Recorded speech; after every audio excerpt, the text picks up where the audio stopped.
Yang bukakan pintu satpam di kita. Alfamart, Indomaret, enggak ada satpamnya. Ya. Tapi di sana ada satpam, bawa bedil, shotgun. Waktu itu saya lihat warnanya silver gitu ya, ada warna silvernya shotgun. Ya.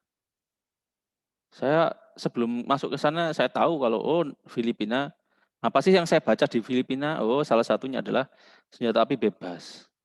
Nah kemudian saya perhatikan, oh wajar ya kalau toko-toko kecil ya ada jerujinya, kemudian setiap 7-Eleven atau minimarket itu mesti ada satpamnya dan pasti bawa senjata. Masuk di Naya Airport ya di Manila itu juga tentara itu keliling bawa senjata api. Kalau saya ke Soekarno-Hatta itu Bandara Soekarno-Hatta itu hampir tidak melihat soal-soal yang mereka bawa senjata. Betul petugas ya biasa-biasa aja karena memang di Indonesia tidak bebas senjata api. Ya. Kalau di Indonesia bawa senjata api diperlihatkan gitu ya. Maka kemudian anggapannya adalah kalau enggak ini polisi, kalau enggak ini tentara, ya ini penjahat. Nah kalau di Filipina, ya kami merasa enggak punya salah dengan orang-orang Filipina, mereka tipe-tipe orang menghargai Indonesia ya. Jadi kita ya enggak terlalu suudon begitu jauh. Tapi sebelumnya saya baca bahwa di Filipina itu tingkat pembunuhan karena senjata api itu tinggi, tapi juga tingkat penyelesaiannya itu juga tinggi. Karena hampir di seluruh tempat itu banyak CCTV. Ya, kalah kita soal di jalan-jalan itu. Ya, hampir di setiap jalan ada CCTV di sana. Di kita enggak terlalu. Ya saat-saat ini aja banyak CCTV taruh di pertigaan perempatan jalan. Ya. Jadi coba kita bayangkan kalau di Indonesia tanpa ada hukum pidana, tanpa ada kemudian negara melindungi kepentingan orang perorangan atau soal individu, maka kita mungkin nggak takut dengan bertetangga atau mungkin kita lebih memilih rumah kita berjauhan dari tetangga. Semua saling suudon, ya. Nah, ada film The Purge. The Purge.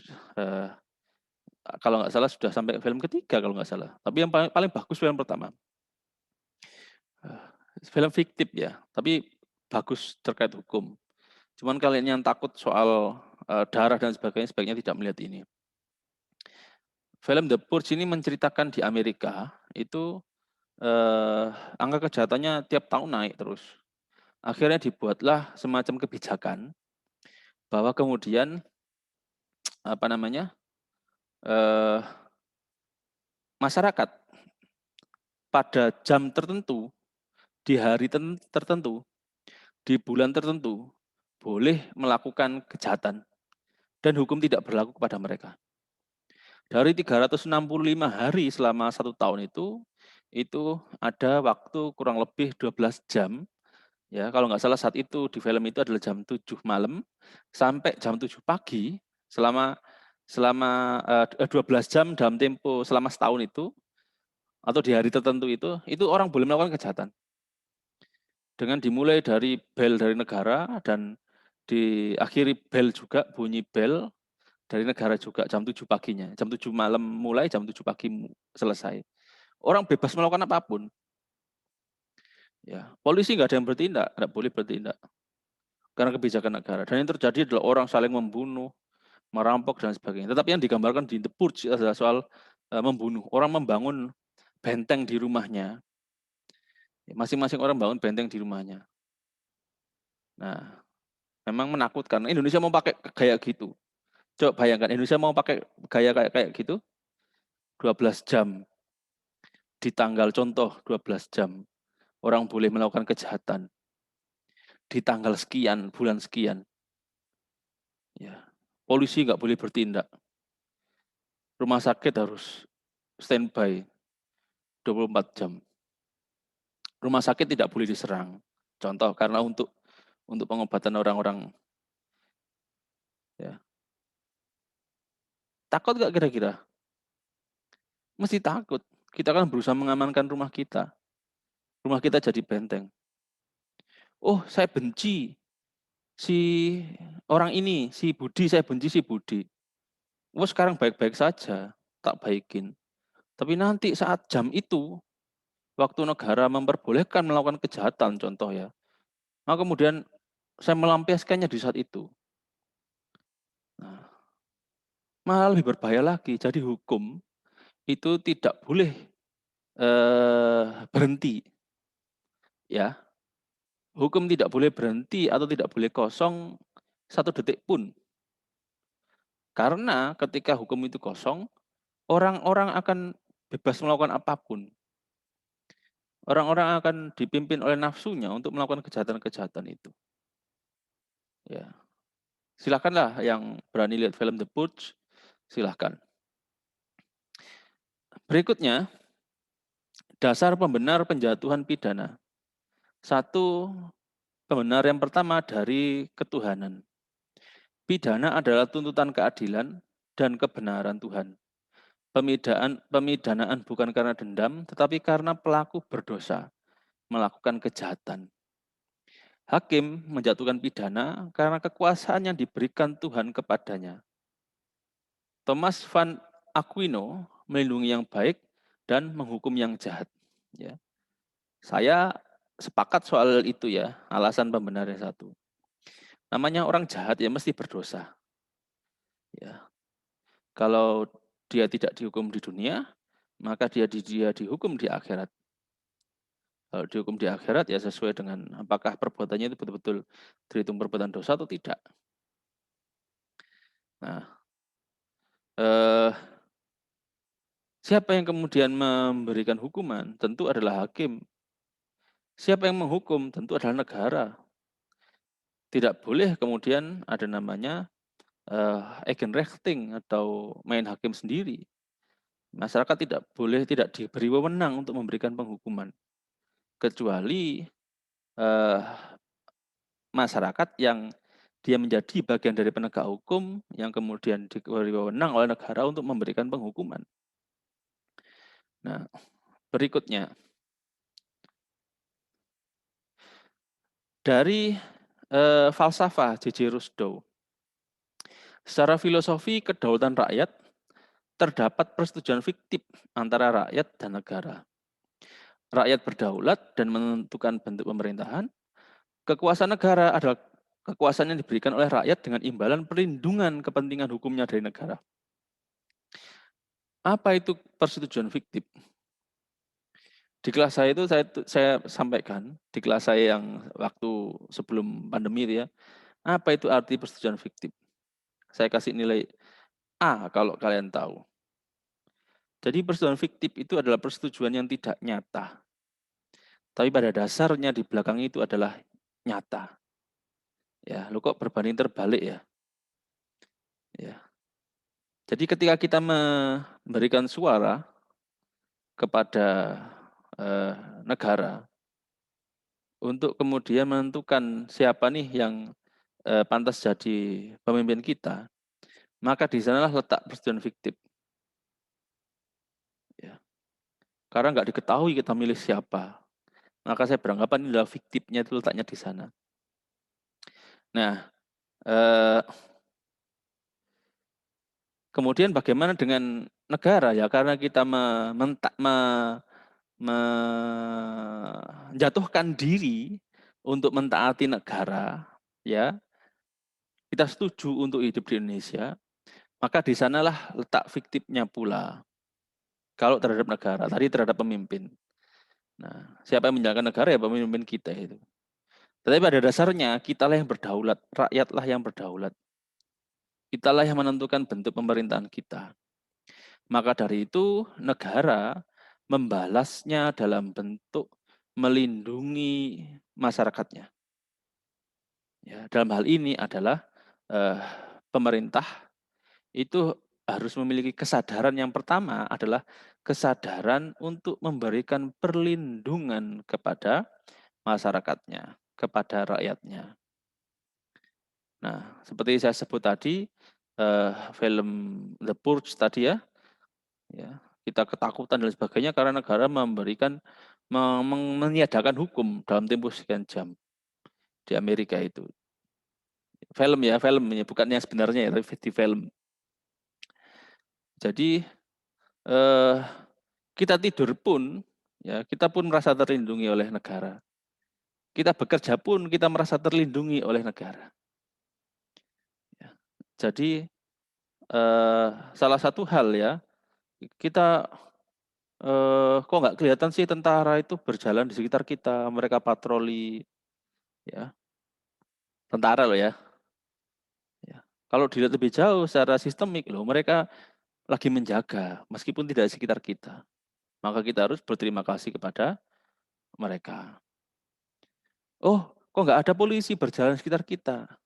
Tapi selama kemudian mereka betul-betul menegakkan hukum dengan baik, ya kita merasa aman-aman saja. Alhamdulillah saya berangkat ke kampus ya aman-aman saja.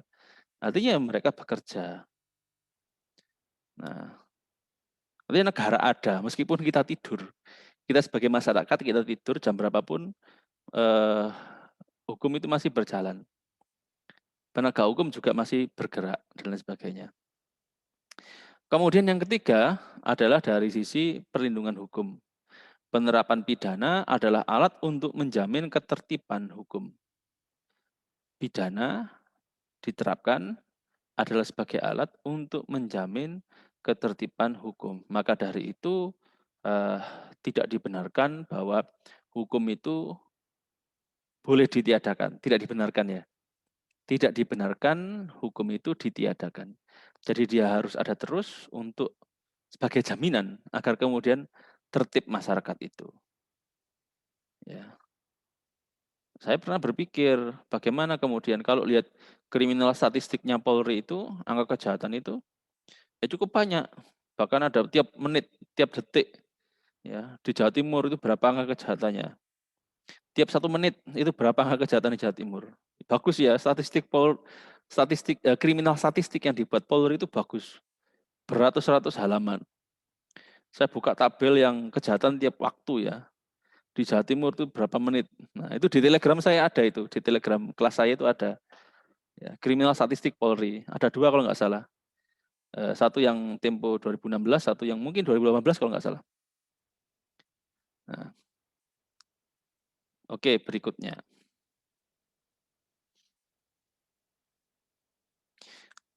Alasan pemidanaan.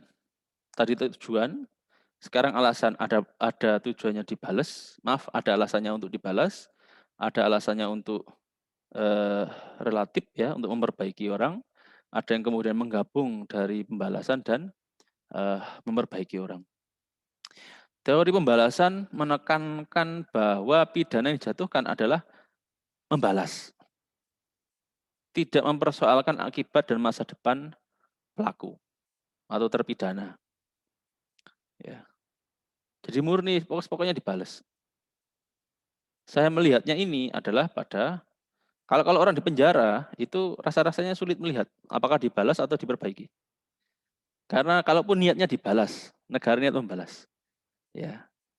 Orang dimasukkan penjara tanpa kemudian dibina dan sebagainya, dimasukkan penjara.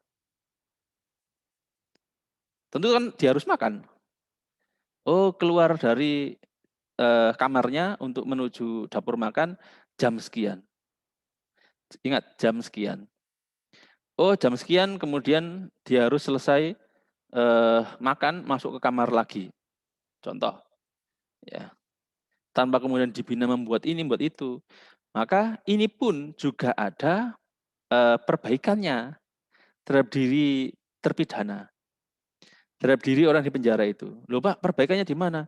Nah, dia kan keluar pada jam sekian. Artinya disiplin.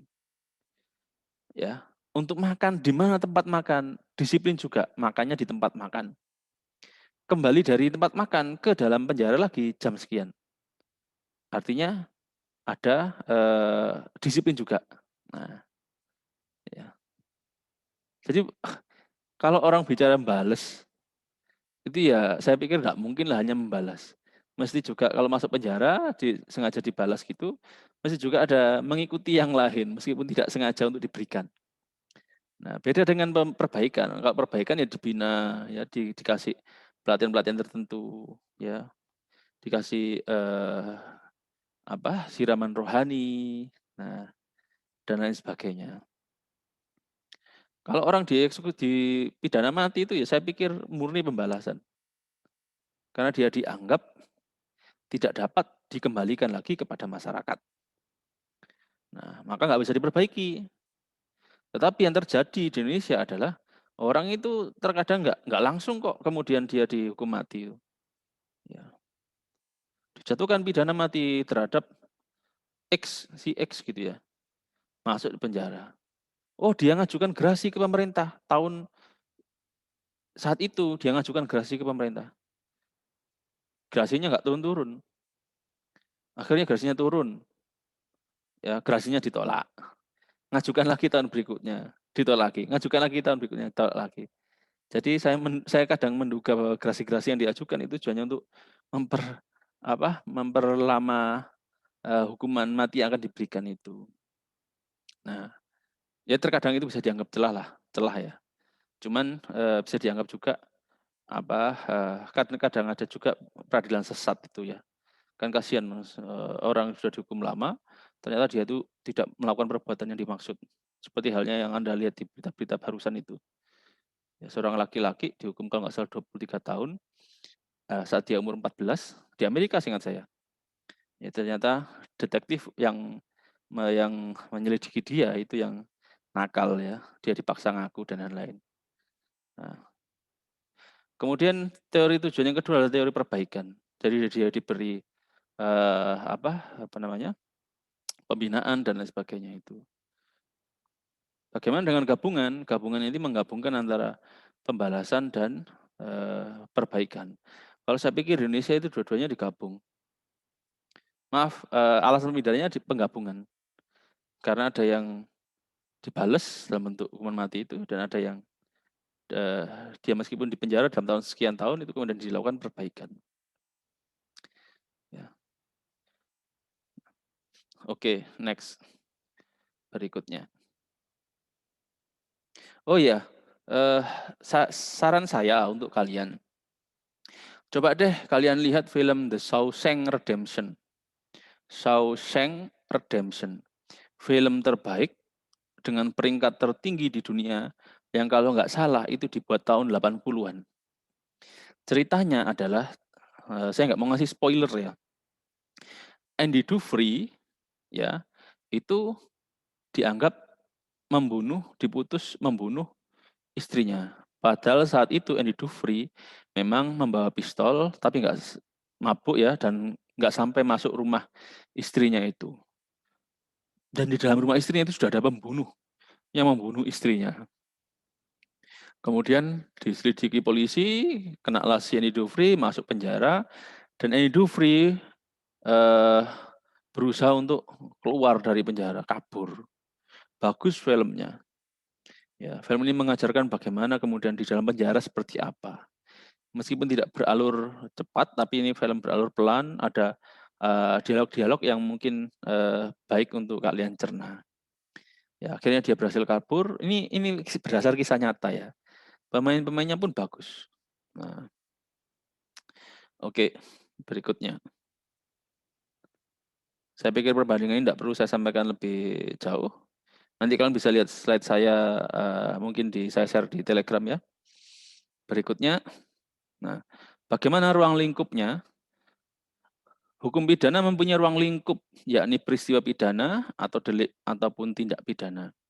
Simons mengatakan bahwa peristiwa pidana perbuatan yang salah melawan hukum dan diancam pidana. Dan dilakukan orang yang mampu bertanggung jawab. Nah, ini yang kita pakai ya di pasal 44 KUHP. Unsur-unsur peristiwa pidana. Satu, ada sikap, ada tindak, atau perilaku manusia, atau perbuatan. Dan perbuatan itu masuk dalam rumusan kaidah hukum pidana. Pasal 1 ayat 1 KUHP. Nullum delictum nulla puna sine breve lege punale. Tiada suatu perbuatan dapat dipidana melainkan atas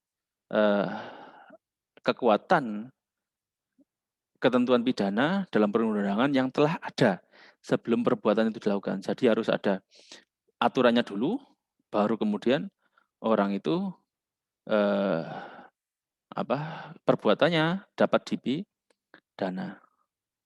Kemudian melanggar hukum kecuali ada dasar pembenar. Nah, nanti di video-video saya berikutnya insya Allah saya sampaikan soal apa itu dasar pembenar, apa itu alasan pembenar, kemudian alasan pemaaf.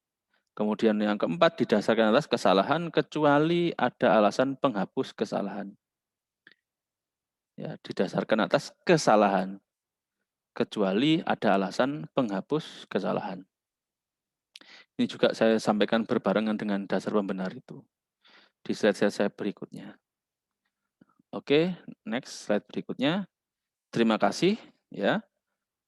Sudah selesai pada pertemuan 1 hukum pidana 1 atau hukum pidana. Silahkan kalian mengisi presensi pada pertemuan ke-1. Presensinya sudah saya taruh di Telegram ataupun di kolom deskripsi video ini. Ya. Oke, terima kasih. Saya akhiri. Wassalamualaikum warahmatullahi wabarakatuh.